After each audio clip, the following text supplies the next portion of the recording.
Hello, everyone. Welcome to another episode of Who the Hell Asked. Byron and Slade here, and what a week for gaming. Let's get started, shall we, Slade? Yeah, we got a lot to cover this week. So we're going to start with the announcement for the release date of a couple of Switch games. We're going to start with Splatoon 3. That's right. It's ink coming. Uh, It is ink coming September 9th, which it's still technically summer. It's still technically the summer, right? yeah, that is correct. So this is going to be their fall title, it seems like. You're probably their premiere title heading into this year's holiday season, with the exception of, Pokemon and whatever they could potentially announce Yeah.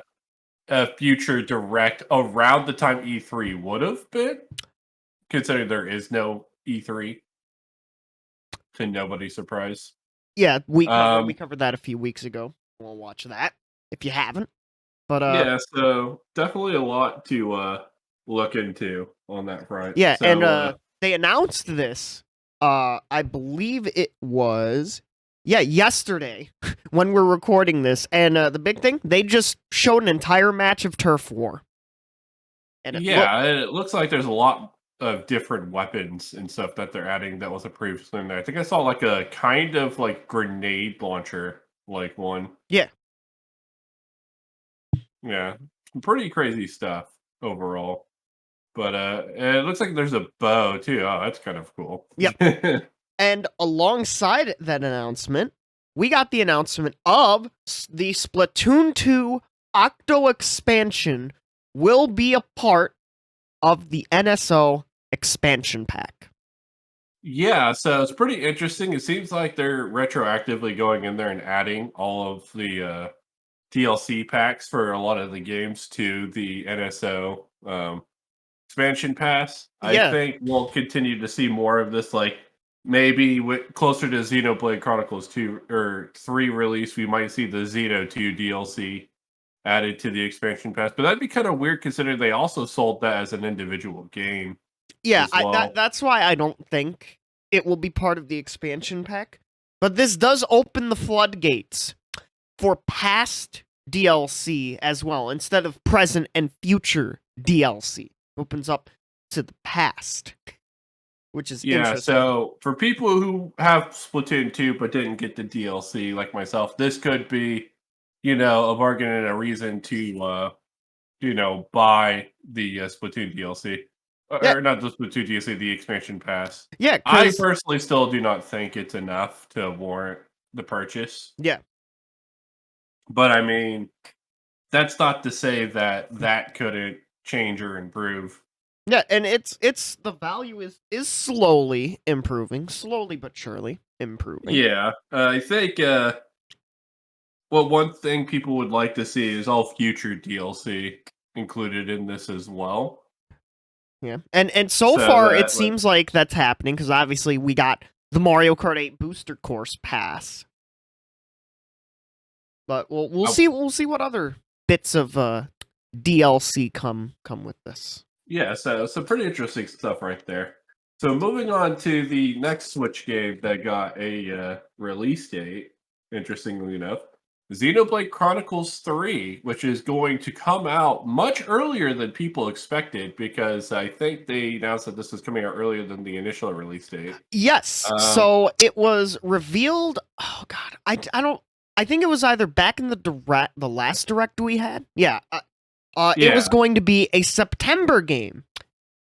It's now in July 29th to be exact. yeah. So the opposite of a delay, they're pushing the game up, which would lead me to believe that the game is a really good state. Yes. But also, they don't want the sales of Xenoblade and Splatoon to potentially cannibalize each other, even though it's two entirely different audiences. Okay, here's what I'm gonna say on that before Slade gets deep into the Xenoblade discussion. Yeah, I think Splatoon 2 needed a tiny bit more time, and so they did as I would call it, the truffle shuffle, and just swapped release dates for Xenoblade and Splatoon 3. yeah. I think that's potentially what's going on here. Again, I do think there's a very real possibility that the game's just working pretty far ahead of schedule. I know at this point, Monolith Soft has a fantastic track record Yeah. with Nintendo titles, with their involvement with Breath of the Wild and for Pokemon Legends Arceus and stuff like that. Yep. So this leads me to believe that Xenoblade Chronicles 3 is just in a really good spot right now. Yes. And they can push up the game's release date. Yep. Because game's virtually, from what I can see from the trailer, complete. Yeah. A lot of interesting stuff here outside of the release date, though. So the number one thing that I took away was you could have your up to 7 of the party's playable characters on screen at once. Yes, 7 characters. For those who have played Xenoblade and RPG games like that, like maybe Star Ocean, that is nuts. That is lot. Absolutely bonkers. Yeah, that is a lot of characters on screen. It kind of makes me wonder, is a Switch capable of handling this? Maybe in docked mode. Yeah, I feel like this is going to push the Switch to its limits. And to be fair, that's what Xenoblade Chronicles 2 and Breath of the Wild did. They kind of pushed the Switch to its maximum capabilities. But I feel like this is the next level after. Yeah, because I believe Xenoblade Chronicles 2 in undocked mode ran at 600p or something like that. Yeah, which is pretty crazy. Yeah, so, and if you've seen the pictures, the UI looks like a mess with 7 characters. Oh yeah, I think that's going to be pretty bizarre. It's basically you're having the whole fucking party out there at once, which is pretty crazy. So definitely look forward to more news about that. And I guess a little bit more background story on Xenoblade. When Byron and I initially did our predictions video for the year, we both said that this game was going to come out in July. Yeah. And initially it was announced in September, so I was like, okay, we're gonna hold that L. Yep, but no, we're industry insiders. There we go. That's it's coming out in July. That's right. You come to Who the Hell Asked for the insider knowledge. Yeah, get insider knowledge and leaks here, because we got a great track record. Apparently. The last thing I will say about this, we did get confirmation there will be a special edition with an art book, a steel book, and a game. So pretty basic special edition. It's exclusive to the My Nintendo store. Yeah, as soon as I saw that, I was like, oh my gosh, I can't believe that. Which I believe is only available in America. I was like, wow. Or at least in North America, maybe Mexico, and Canada. Yeah. So I find that fucking hilarious to me. It sucks if you really wanted the special edition and you're not in the USA or Canada or possibly Mexico. They're gonna have something for Japanese audiences. Of course. Well, of course. But for everybody else, they kind of get fucked. Yeah. I mean, that's kind of been the history of gaming in general. It's always been Japan and North America getting all the cool shit, and everybody else is just kind of left out. Yeah. Well, sometimes Europe gets cool stuff, and sometimes just Japan hogs everything. Yeah. Most of the time, it's just North America and Japan, though. Yeah. Okay, so now on for a little bit more controversial news, potentially.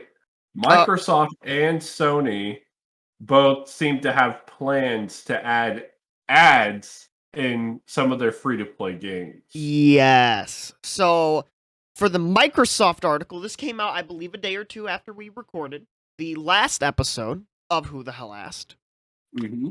And from Business Insider via The Verge, apparently, Microsoft and Sony are going to potentially add down the road advertising to free-to-play games. Let brands showcase advertisements within free-to-play Xbox games. Sources familiar with the situation told Insider that the ads wouldn't disrupt gameplay and may appear on a billboard in a racing game, for example. So this could be interesting in a variety of ways, couldn't it? Oh yeah, so I got a lot of takes on this. I don't know how many of our audience, have played something like I don't know Street Fighter Five, for instance, where that game was fucking littered in God knows like how many fucking ads in terms of like the characters had outfits with those ads on. The ads were all over the arena. Like the ads were extremely pervasive. Like you literally couldn't see more than like a few pixels without seeing an ad for something. It was fucking terrible. Yeah. So if that's their idea of ads, then obviously this could be a very bad thing. They note that they mentioned free to play games Yes. and not paid games. Because obviously I don't think anybody wants to pay $70 for a game No. and see ads all over the place. Well, Like I don't mind product placement and stuff like yeah, that. like I But think the one aspect, if it does go to paid games, the one aspect I could see this permeate in is like realistic sports games. Like yeah. NBA, MLB, UFC, WWE, etc., etc., etc. Because like those arenas usually have like their own sponsors, and like putting that in the game or putting other sponsor in the game. Like as long as it doesn't like obviously obtrude from the gameplay, that's fine. Or even like the example Microsoft said, a billboard in a racing game. Like that's generally, I think, fine. It's not great, but it's fine, right? Yeah. Yeah. But as I said, it remains to be seen how pervasive the ads can or can't be. They said it won't impact gameplay at all. Yeah. But s- again, when you see Street Fighter Five with and without ads, like it's pretty insane how bad it is. Yeah. Thankfully, they ended up later backpedaling and adding a toggle to it before it came out. yeah. But And it was apparently, not good. Microsoft, as of right now, Sony, it's not said if they will take a cut, but Microsoft does not intend to take a cut of the ad revenue and instead will allow the game developers and advertising companies to share the funds, which is Yeah, so it interesting. appears that they're trying to give developers and more importantly, these companies that put games on their platform. Yeah. The creative freedom to decide what they want to do with ads and they can have all the revenue for it. So basically they're like, hey, come design games from us, we'll let you keep all the ad revenue.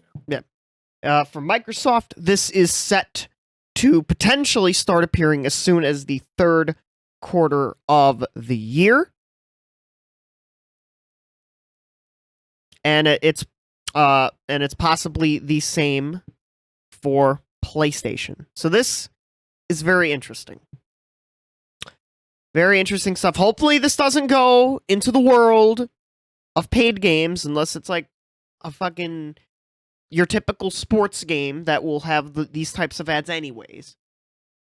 Hopefully. Yeah, I'm hoping that they stick to their word and it's free to play games only. Yeah.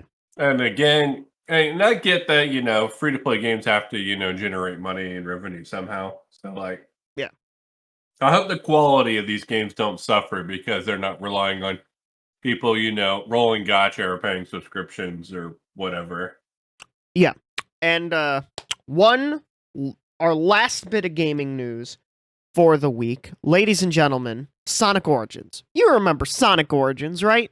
The collection of Sonic 1, 2, 3, and Knuckles and Sonic CD that was announced at the Sonic Central showcase. God knows how long ago at this point. Oh yeah. So they announced that this will be coming out on June 23rd. Yep, which is close. That's close. Very close. Yeah. And there's going to be a lot of new content. The main thing is the new animated cutscenes for all the games, which is pretty fantastic. And there's also a lot of good news to come with this. So the team behind Sonic Mania, yep, Christian Whitehead and all of them. Yep, they're reprising their roles and they're returning to help remaster these beloved titles, which is actually great. Yeah, so Like- the prevailing theory of Sega basically said, "Oh fuck you," to Christian Whitehead and them, false. Which is good to hear that there potentially may be more stuff like this, maybe a Sonic Mania 2 in the future. So that's always great to hear. Well, I imagine it wouldn't be Sonic Mania, but it'd be like Sonic something else. Yeah. But yeah. So there is there will be a mode with the animated cutscenes as Slade mentioned that will connect basically all the games together, which is great. There's a mirror mode, which will be a new challenge. There's a boss rush mode, blue spheres mode. So there's a lot of great stuff to this game. There's even going to be like an OST listener thing, which is always good. But there's a couple weird things about this. So let me start with something weird. So there's anniversary mode and classic mode. In classic mode, you get lives and you get 4x3. Anniversary mode, you get 16x9 and infinite lives. Why can't you have more options? That's complaint number one from me. Why can't you have the option to have lives and widescreen, or don't have lives and keep original aspect ratio? I find that a little bit weird. I think it might be some limitation for the emulation of the classic mode, because I think they're just struggling to find, the widescreen options for the original games, which I'm not saying makes sense, but there's probably the path of least resistance for the team. Because this isn't like Sega that's like spearheading this project. It is the Project Mania team. They're a very small team, but for the most part. I'm pretty sure. Now, I could be wrong, because I have not played the Christian Whitehead ports, which I believe those are the ports they were using for at least Sonic 1, 2, and CD. I believe they had those features, but I could be wrong in those versions. If that's the case, then that actually kind of sucks then. Because if they've already previously had widescreen versions of these games and now they don't, that would be a very weird choice, to say the least. But I just think that's a weird choice to not be able to have the option for lives and widescreen, or no lives and 4x3. But that's not the weirdest fucking thing, though. Ladies and gentlemen, Sega did a Sega and confused the shit out of people. Look at this! Look at it! We have a fucking UB chart! Oh boy. We got a UB chart. So, ladies and gentlemen, if you don't know what I mean by a UB chart, basically there are, in this case, there's like 2 editions and some packs, but normally in like a Ubisoft game, an EA game, there would be charts of like what version has what. And they overcomplicated the shit out of this, causing a bit of a rightful stir among people. Oh, yeah. So this is, to me, absolutely bizarre that they have 5 additional fucking packs.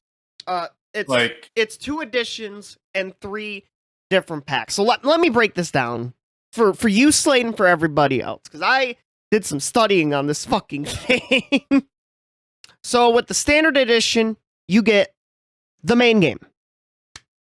Fair enough. And I believe the main game is, I think it is $40. Which I think it's not great value, but it's good value. Yeah. With the digital deluxe edition, you get the main game. You get character animations in the menu. You get camera controls over the main menu islands. You get character animations during Music Island, which is the OST listener I was talking about earlier. Yeah. And you get additional music tracks from Mega Drive Genesis titles, and Sonic Spinball is one of them that they show in the screenshot. Yeah. So you can pre-order the digital deluxe edition, or you can pre-order the standard edition. With both, you get letterbox background, which I believe is like 1 background You get Yeah. mirror mode, which is unlockable in game, but the pre-order unlocks it early. Which I believe to unlock mirror mode, you just have to complete, I think, one of the games. Or you unlock mirror mode for each game by completing the game. Which, that's fine. That's fine to have as an in-game unlockable. And you get 100 bonus coins, which there's an in-game system to buy, like, music tracks and stuff, so that's fine. You can't buy bonus coins. You have to earn them. Here's where shit starts getting weird, though. It is included. If you don't pre-order the standard edition or the digital deluxe edition, you do get the start dash pack for free. That's free. You see how Sega's making this shit confusing, Slade? With this fucking chart? I feel like the 3 additional packs and then the digital deluxe edition, I feel like this is just too far. Well, let me continue, Slade. So we have the 2 actual DLC packs. We have first off the classic music pack. Yeah. Which you get that with the digital deluxe edition. That is the additional music tracks from Mega Drive Genesis titles. That's simple enough. If you have the digital deluxe edition, which I believe is $44.99, you get the classic music pack already included in there. And some of the other features we're gonna fucking talk about in a moment. But then we have the premium fun pack, Slade. Oh boy. You get hard missions, which are like harder missions than some of the base game missions to earn, I believe earn some of these bonus coins. You get the letterbox background, which is in the start dash pack. You get the character animations, the camera controls, main menu island, and character. Like, basically, Sonic Origins. It's great. Couple weird things, and then this. And then this. This fucking thing. Confusing. Yeah, this is definitely where, people. like, they tripped over themselves trying to figure out how they're going to try to get more money out of the consumers. And I believe someone made, and I might put this on screen if I remember to do it in like, the minuscule editing I do for this. But someone made a more condensed chart, actually. Which simplified things. Jesus fuck. Yeah, so, Sonic Origins, June 22nd, June 23rd, everybody. Look forward to it. Yeah. And, long story short, if you want all of this juicy content, I guess you get the digital deluxe edition. Otherwise, you got 50 billion fucking packs to buy. Good luck with that. Have fun. It is for the choose platform, apparently, it is delayed to Switch. Apparently. For Which how long? Obviously does not surprise me. I think Switch titles, regardless of how high or low effort they may or may not be, are always going to take more time to develop and put on Switch. Yeah. So I don't think that surprises anybody. And some good news for PC gamers, you have your option between Steam or Epic. Which is amazing. Thank God. Yeah, it's honestly cool that it's on both. Like, you have your option. If you like the Epic Game Store, even though it's got some flaws compared to Steam, but if you like the Epic Game Store, you can go on the Epic Game Store. If you like Steam, which a lot of people fucking love Steam, myself included, you can pick it up on Steam or pick it up on your console of choice. But my brain is melting right now. And one last thing I was going to talk about during the Splatoon 3 and Xenoblade 3 sections. I feel like some of this news could have been saved. Some of that news could have been saved for a Nintendo Direct. Yeah, it might be that there isn't a summer Nintendo Direct, and there's a little bit of speculation that they might do what they did during the pandemic year, with a lot of Twitter announcements for stuff. Yeah, well, my gut feeling is either we don't get a Direct till September, or they're dropping bombs in June, or something like that. There'd have to be some like nuclear like level announcements that they'd be dropping, which is possible. all the way. But yeah, like it's like, oh, actually, new Mario title, like some crazy other stuff, yeah. maybe. But I'm not nearly so optimistic. I feel like if they hold a June presentation or a July presentation at all, Yeah. it's going to be purely hardware related reasons. We're not going to see any like software announcements. I disagree. I disagree with I that. just don't think that there's any software planned for the rest of the year beyond what we've seen for the most part. I don't think we get any more software announcements until September We'll see. for next year, in my opinion. We'll see. We'll see. But yeah, well, holy shit. Sorry I confused you with that. Blame Sega for confusing you with that. Yeah, but say I don't buy the Sega's the only company to blame here. Yeah. So But yeah, ladies and gentlemen, this has been your dose of gaming news from Who the Hell Asked. This has been Byron. this has been Slade. And we will see you all next week. Bye-bye.